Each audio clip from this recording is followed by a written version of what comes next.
થવા મામલે ભાજપે આકરા પ્રહાર કર્યા છે। કોંગ્રેસના બેંક ખાતાને દેશના બેંક ખાતા નથી। યજ્ઞેશ દવે આ નિવેદન આપ્યું છે। તેમણે કહ્યું કે કોંગ્રેસ હાલ હતાશા અને હારનો સામનો કરી રહી છે। કોંગ્રેસ દેશમાં માત્ર જુઠ્ઠાણા ફેલાવી રહી હોવાનું પણ યજ્ઞેશ દવેએ કહ્યું। ખાતા ફ્રીઝ થવા મામલે કોર્ટે કાર્યવાહી ચાલી રહી છે।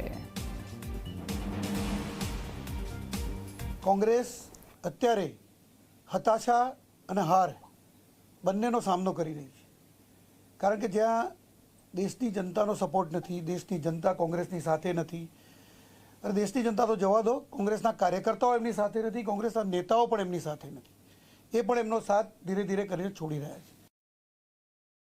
કોંગ્રેસનું ખાતું એ દેશનું ખાતું નથી। કોંગ્રેસનું એક એકાઉન્ટ સીઝ થયું છે, અને કોંગ્રેસનું એક એકાઉન્ટ સીઝ થયા એટલે દેશનું ખાતું સીઝ થયું। રાહુલ ગાંધીનું જ્ઞાન મને એવું લાગે છે કે રાજનૈતિક જ્ઞાન તો નથી જ, પરંતુ કાયદાકીય જ્ઞાન પણ ક્ષીણ થઈ ગયું હોય એવું દેખાઈ રહ્યું છે, કારણ કે એ પોતાના ખાતાને દેશનું ખાતું ગણાવી રહ્યા છે।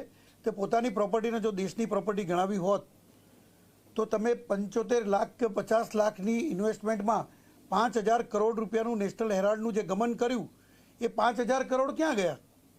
માત્ર 200 કરોડના ખાતા સીઝ થયાની બાબતમાં તમે જો પ્રેસ કરતા હો તો પહેલાં તમારા 5000 કરોડ જે તમે ગમન કર્યા છે એનો તમે ખુલાસો કરો।